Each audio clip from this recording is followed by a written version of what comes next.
हाय दोस्त, welcome back to my YouTube channel Sumil lectures में आपका फिर से तहे दिल से वेलकम करते हैं। मैं इसके पहले आपको एक वीडियो में पढ़ाया था दर्पण के बारे में। ठीक है, दर्पण को हम लोगों ने डिफाइन किया था, अवतल उत्तल दर्पण के बारे में पढ़ा था। ठीक है, तो फिर उसी बात को हम लोग थोड़ा सा रिवाइव करेंगे। रिवाइव करने के बाद ठीक है उसको फिर अपडेट करेंगे उस बात को। फिर हम समतल दर्पण के बारे में पढ़ेंगे। समतल दर्पण क्योंकि उसमें मैंने जिक्र किया था लेकिन बताया नहीं था, क्योंकि वीडियो लंबा हो जाता है इसलिए वो स्किप हो गया था। तो समतल दर्पण के बारे में बताऊंगा आपको और प्रतिबिंब के बारे में भी बताऊंगा। ठीक है, तो दोनों चीज़ की चर्चा होगी। ठीक है, समतल दर्पण की भी चर्चा होगी, प्रतिबिंब की चर्चा होगी और मुख्य फोकस की भी चर्चा होगी। तो चलिए क्रमवार ढंग से अध्ययन करते हैं। पहली बात तो हमने बताया था दर्पण दो प्रकार के होते हैं। दर्पण दो प्रकार के होते हैं, जिक्र हुआ था, फिक्र भी हुआ था। दर्पण दो प्रकार के होते हैं, दो प्रकार के होते हैं। एक होता है समतल दर्पण और एक होता है गोलीय दर्पण।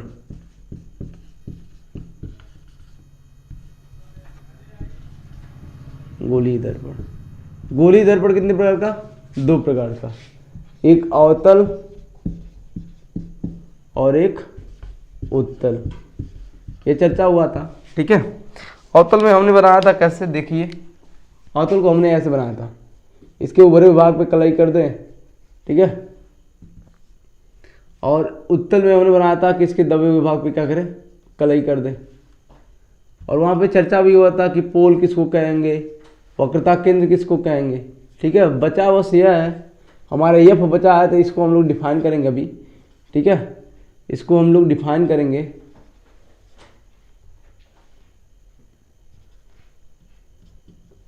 इस चीज़ को भी हम लोग डिफाइन करेंगे। चलिए ठीक है, अब जो होता है समतल दर्पण, ये बाकी हमारा समतल दर्पण को जानना कि क्या होता है समतल दर्पण। समतल दर्पण, पहली बात जान लीजिए समतल दर्पण क्या होता है। समतल दर्पण भी एक गोलीय दर्पण होता है, यह इस बात को हम लोग देखेंगे। समतल दर्पण भी क्या है, एक गोलीय दर्पण है, लेकिन उसकी वक्रता त्रिज्या क्या होती है, अनंत होती है। जैसे देखिए अभी मैं एग्जांपल दे दूं, मान लीजिए अनंत त्रिज्या वाला गोला है, ये अनंत त्रिज्या वाला गोला है। ठीक है, इसमें से मैं थोड़ा सा मैं काट लूं, थोड़ा सा कोई भाग काट लूं, तो इसका कर्व पता चल रहा है नहीं, या मैं इसको निकाल दिया काट करके, तो इसका कर्व लगभग हमको पता नहीं चलेगा। इसका कर्व हमको पता चल रहा है नहीं पता चल रहा। क्यों? क्योंकि उसकी वक्रता त्रिज्या अनंत है। अनंत त्रिज्या वक्रता त्रिज्या वाले गोले में से थोड़ा सा अगर आप काट के निकालेंगे तो बिल्कुल उसकी त्रिज्या, जो कर्व होगा, जो झुकाव होगा, वो पता नहीं चलेगा। तो समतल दर्पण भी क्या है, गोलीय दर्पण है, जिसकी वक्रता त्रिज्या क्या होती है, अनंत होती है। तो यहाँ पर मैं परिभाषा दे रहा हूं, आप लिखिएगा समतल दर्पण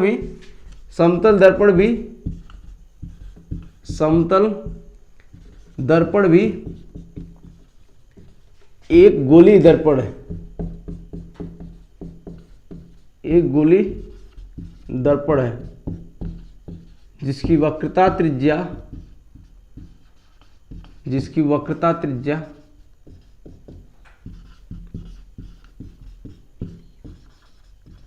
अनंत होती है। ठीक है, इस बात को हम लोगों ने क्लियर किया। ठीक है, समतल दर्पण भी क्या है, एक गोलीय दर्पण है जिसकी वक्रता त्रिज्या अनंत होती है। इस प्रकार से हमारा दर्पण क्या हुआ, कंप्लीट हुआ। लेकिन मैं एक बात बता दूं कि दर्पण का मतलब यह होता है कि जो क्या करे, प्रकाश किरण को परावर्तित कर दे, वो क्या कहलाता है, दर्पण कहलाता है। और इस दुनिया में जितनी भी वस्तुएं हमको दिखाई देती हैं, अगर उसमें परावर्तन ना हो तो वह दिखाई नहीं देगा। ठीक है, मान लीजिए कोई एक कमरा है, कमरे में अगर बल्ब जल रहा है तो सारी वस्तुएं दिखाई दे रही हैं। ऐसा क्यों? क्योंकि उस वस्तु पे बल्ब का रेज गिर रहा है, वहाँ से परावर्तित होने के बाद वो हमारे आंखों में आ रहा है और उसका प्रतिबिंब बन रहा है, तो हमको दिखाई दे रहा है। अगर मैं बल्ब को बुझा दूं तो वस्तु दिखाई नहीं देगी। ठीक है, तो दर्पण का मतलब ये होता है कि जो उस प्रकाश किरण को परावर्तित करके हमारे आंखों में भेजे। ठीक है, तो आप लोग कहेंगे तो ये तो हर चीज होता है कि हर वस्तु क्या करती है, प्रकाश किरण को लगभग क्या करती है, परावर्तित करती है। लेकिन जो दर्पण होता है उसकी क्वालिटी होती है वह 100 का 100% लगभग, कितना परसेंट, 100% लगभग 100% लगभग प्रकाश किरण को क्या करता है, परावर्तित करता है। ठीक है, तो जो लगभग 100% प्रकाश किरण को क्या करे, परावर्तित करे, वो क्या कहलाएगा, दर्पण। ठीक है, ऐसी युक्ति जो लगभग 100% प्रकाश किरण को क्या करे, परावर्तित करे, वो क्या कहलाएगा, दर्पण कहलाएगा। आप ऐसे भी परिभाषा दे सकते हैं। ठीक है, बात समझ में आई। अगर यह मान लीजिए रेड कलर का मेरा शर्ट है, क्या मैं उसको भगवा रंग का आ रहा है, चाहे पीले रंग का आ रहा हो कैमरे में, ठीक है, इस कलर का दिखाई दे रहा है, तो मान लीजिए यहाँ बल्ब जो जल रहा है वो हमारे इस पे पड़ रहा है। ठीक है, आपको दिखाई दे रहा है किसके माध्यम से, कैमरे के माध्यम से। तो कैमरा क्या है, आपकी आंख है। ठीक है, अगर आप ऑफलाइन इस क्लास में बैठे रहते तो आपके आंख में भी इसका प्रतिबिंब बनता। क्यों बनता, क्योंकि ये कहीं ना कहीं क्या हो रहा है, यहाँ से प्रकाश किरण परावर्तित हो रहा है। लेकिन ये हमारा शर्ट क्या है, दर्पण नहीं है, क्योंकि इसमें मान लीजिए कुछ प्रकाश किरण पड़ रहा है तो उसको क्या कर रहा है, कुछ अवशोषित कर ले रहा है, कुछ अवशोषित करने के बाद तब रिफ्लेक्ट कर रहा है। तो दर्पण का मतलब ये होता है कि जो लगभग 100% प्रकाश किरणों को, जो लगभग 100% प्रकाश किरणों को क्या कर दे, परावर्तित कर दे, तो वह दर्पण कहलाता है। और ऐसे दर्पण दो ही प्रकार के होते हैं, एक समतल दर्पण होता है और एक गोलीय दर्पण होता है। और समतल दर्पण भी क्या है, गोलीय दर्पण है, लेकिन समतल दर्पण की वक्रता त्रिज्या क्या होती है, अनंत होती है। तो हम लोग इसके बाद पढ़ेंगे प्रतिबिंब, लेकिन प्रतिबिंब को पढ़ने से पहले मुख्य फोकस को जानना जरूरी है कि मुख्य फोकस क्या होता है। और एक बात और छूट गई थी, दर्पण का द्वारक। दर्पण का द्वारक मतलब होता है ये M1 और ये M2 है, तो यह M1 और M2 को मिलाने वाली रेखा को क्या कहते हैं, दर्पण का द्वारक। दर्पण का द्वारक मतलब जानते हैं, द्वारक मतलब होता है द्वार। जैसे मान लीजिए आपके घर का दरवाजा है, तो आपके घर का क्या हुआ है, द्वारक है, आप वहीं से क्या कर सकते हैं, प्रवेश कर सकते हैं। उसी प्रकार से कि जहां से दर्पण में प्रकाश किरण क्या करे, प्रवेश करे। जैसे मान लीजिए दर्पण है, ठीक है, और यहां से मैं रे को भेज रहा हूं, ये तीनों रे है, ठीक है, अब यहां से ये प्रवेश करेगी इसमें, तो यह क्या है, यह दर्पण का द्वारक है। M1 हो गया, M2 हो गया। बात समझ में आई कि जहां से प्रकाश किरण दर्पण में प्रवेश करती है क्या कहलाता है, दर्पण का द्वारक। क्या कहलाता है, तो दर्पण का द्वारक। यहाँ M1 M2 क्या है, दर्पण का द्वारक है। बात समझे बच्चों, ठीक है, इसकी शॉट नहीं लेना है, लगभग इस बात को लिख लेना, ठीक है, नोट डाउन कर लीजिए, स्क्रीनशॉट ले लीजिए। लेकिन बातों को स्क्रीनशॉट लेने से पहले समझना बहुत जरूरी है। आप लिख कर क्या करेंगे जब उस बात को समझेंगे नहीं। तो सबसे पहली बात यह है कि उस बात को समझना जरूरी है, उस बात को आप तक मैं पहुंचा सकूं, इस बात का महत्वपूर्ण होना जरूरी है। ठीक है, आइए आगे चलते हैं, हम लोग पढ़ेंगे मुख्य फोकस। इसको अब हम लोग पढ़ेंगे क्या, मुख्य फोकस, क्योंकि हमको प्रतिबिंब खींचने में मुख्य फोकस की जरूरत पड़ेगी। तो चलिए पढ़ते हैं मुख्य फोकस। क्या होता है मुख्य फोकस, मुख्य फोकस, हेडिंग लगाइएगा, मेन फोकस। चलिए देखते हैं अब हमारा दर्पण कितने प्रकार का होता है, गोलीय दर्पण। हम लोगों को इस चैप्टर में पढ़ना है गोलीय दर्पण के बारे में। तो गोलीय दर्पण हमारा कितने प्रकार का, 2 प्रकार का। कितने प्रकार का, 2 प्रकार का। यह क्या है, अवतल, यानी कि जिसका दबा हुआ तल क्या हो, परावर्तक तल हो, तो ऐसा दर्पण क्या कहलाएगा, अवतल दर्पण। ठीक है, और यह क्या हमारा, कि जिसके हम दबे हुए भाग पर कलई कर दे और उभरा हुआ तल क्या हो, परावर्तक तल हो, तो ऐसे दर्पण को क्या कहेंगे, उत्तल दर्पण। ठीक है, यह बात समझ में आई। तो चलिए हम लोग परिभाषा बनाते हैं कि क्या, यह मेन एक्सिस है, पोल है, इसका भी यह पोल है। ठीक है, और हमें मुख्य अक्ष बना दिए, यह भी मुख्य अक्ष बना दी। ठीक है, तो मुख्य अक्ष के समांतर चलने वाली प्रकाश किरणें, मुख्य अक्ष के, मैं यहाँ थोड़ा बड़ा बना दूँ, ठीक है, इसी बात को बड़ा कर दूँ, इधर नीचे बना दूँ, चलिए नीचे बना देते हैं, थोड़ा बड़ा रहेगा तो आपको और अच्छा समझ में आएगा।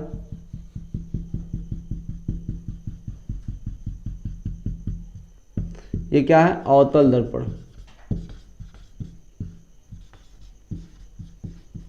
अब ये क्या है, मुख्य अक्ष है।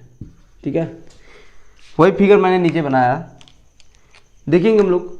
मुख्य अक्ष, ये मुख्य अक्ष है, ये वक्रता केंद्र है पोल है क्या है, M1 है, यह M2 है। ये दर्पण का द्वार है, यहाँ से प्रकाश किरण क्या करेगी, प्रवेश करेगी किसमें, दर्पण में। अब ये दर्पण का परावर्तक तल है, इधर वाला अंदर वाला भाग, ऊपर हमने कलाई कर दिया। तो क्या इसमें कहता है कि मुख्य अक्ष के समांतर चलने वाली प्रकाश किरणें दर्पण के परावर्तन के पश्चात जिस बिंदु से होकर जाती हैं उसे क्या कहते हैं, मुख्य फोकस कहते हैं, किसमें, अवतल दर्पण में। ठीक है, दर्पण से परावर्तन के पश्चात मुख्य समांतर चलने वाली प्रकाश किरणें दर्पण से परावर्तन के पश्चात जिस बिंदु से होकर जाती हैं, ठीक है, जिस बिंदु से होकर जाती हैं। अब मान लीजिए यही हमने उत्तल दर्पण बना लिया, क्या बना लिया, उत्तल दर्पण बना लिया। इसके अंदर भाग में क्या करी किया, हमने कलाई कर दिया। तो यहाँ पे भी थोड़ा सा परिभाषा एक ही संग लेकर चलेंगे, थोड़ा सा देखते हैं। आइए पहले फिगर बना लिया जाए, तब फिर बातों को स्पष्ट किया जाएगा। देखिए हमने मुख्य खींच दिया, यह पोल है, यह क्या है, M1 है, ये M2 है। अंदर कलाई किया गया तल है। अगर हम इधर से प्रकाश किरण डालना चाहें तो क्या होगा, प्रकाश किरण पड़ेगा नहीं। अगर मान लीजिए इधर से हम लोग प्रकाश किरण डालने का प्रयास करेंगे, क्योंकि इधर से डाल नहीं सकते हैं, क्योंकि इधर कलाई किया हुआ है, तो बाहर से डालने का प्रयास करेंगे तो मान लीजिए यहाँ से मुख्य अक्ष है हमारा, मुख्य अक्ष समांतर चलेगा प्रकाश किरण, तो यहाँ पे पड़ने के बाद ये क्या होगा, ऐसे रिफ्लेक्ट हो जाएगा। फिर इधर से अगर हम डालने का प्रयास करेंगे, इधर चलेगा, यहाँ से क्या आ जाएगा, रिफ्लेक्ट हो जाएगा। तो हम ये कल्पना करेंगे, ये मानेंगे कि ये साथ कहीं अंदर क्या हो रहा है, मिल रहा है, अंदर क्या हो रहा है, मिल रहा है। ये ऐसे चला जाएगा, प्रकाश किरण डिफ्लेक्ट होकर ऐसा चला जाएगा, ऐसे चला जाएगा। तो परिभाषा क्या बन रही है, देखिएगा, गौर फरमाइएगा। जहाँ कहीं पे घूम रहे होंगे इधर आइएगा, चलिए देखते हैं बात को। आइए इधर, अब ये कहाँ पे मिला है, यह मिल रहा है कि नहीं, यह मिला कि नहीं, जहाँ मिलेगा उसको क्या कहेंगे, यह। ठीक है, तो परिभाषा क्या लिखेंगे, मुख्य अक्ष के समांतर चलने वाली प्रकाश किरणें, मुख्य अक्ष के समांतर चलने वाली प्रकाश किरणें दर्पण से परावर्तन के पश्चात जिस बिंदु पे मिलती हैं अथवा जिस बिंदु पे मिलती हुई प्रतीत होती हैं वह क्या कहलाता है, मुख्य फोकस। क्या कहलाता है, मुख्य फोकस। मुख्य फोकस को किससे प्रदर्शित करते हैं, कैपिटल F से। ठीक है, फिर से बात को समझिएगा, यह भी मुख्य फोकस है, ये भी क्या है, मुख्य फोकस है। तो फिर से समझिएगा, आइए देखते हैं क्या, मुख्य अक्ष के समांतर, ये मुख्य अक्ष के समांतर चल रही है कि नहीं दोनों प्रकाश किरणें, मुख्य अक्ष के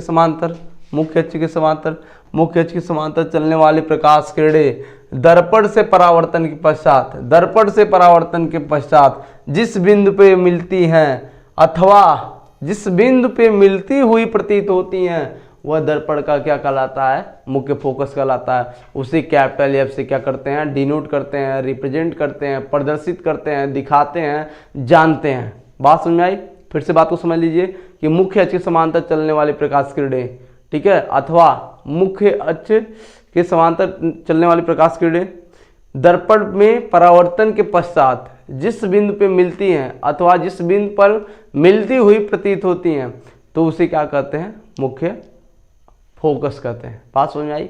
जो होता है अवतल दर्पण में वास्तव में प्रकाश किरणें मिलती हैं, लेकिन उत्तल दर्पण में वास्तव में मिलती नहीं है, मिलती हुई क्या होती हैं, प्रतीत होती हैं। इसीलिए हम दोनों परिभाषाओं को एक ही में क्या कर दे रहे हैं, सम्मिलित करके तब बना रहे हैं। दोनों का फिगर आपको बताया गया है, बार बार उसी बात को समझाया गया है, जिक्र किया गया है। तो मैं फिर से फर्स्ट एंड लास्ट बता दे रहा हूँ कि मुख्य अक्ष के समांतर चलने वाली प्रकाश किरणें दर्पण से परावर्तन के पश्चात जिस बिंदु पर मिलती हैं अथवा जिस बिंदु पर मिलती हुई प्रतीत होती हैं या आती हुई प्रतीत होती हैं तो ऐसे दर्पण के इस बिंदु को क्या कहते हैं, मुख्य फोकस कहते हैं। और इसे कैपिटल F से क्या करते हैं, प्रदर्शित करते हैं। आज के लिए इतना ही। अब अगली वीडियो में हम लोग पढ़ेंगे प्रतिबिंब के बारे में।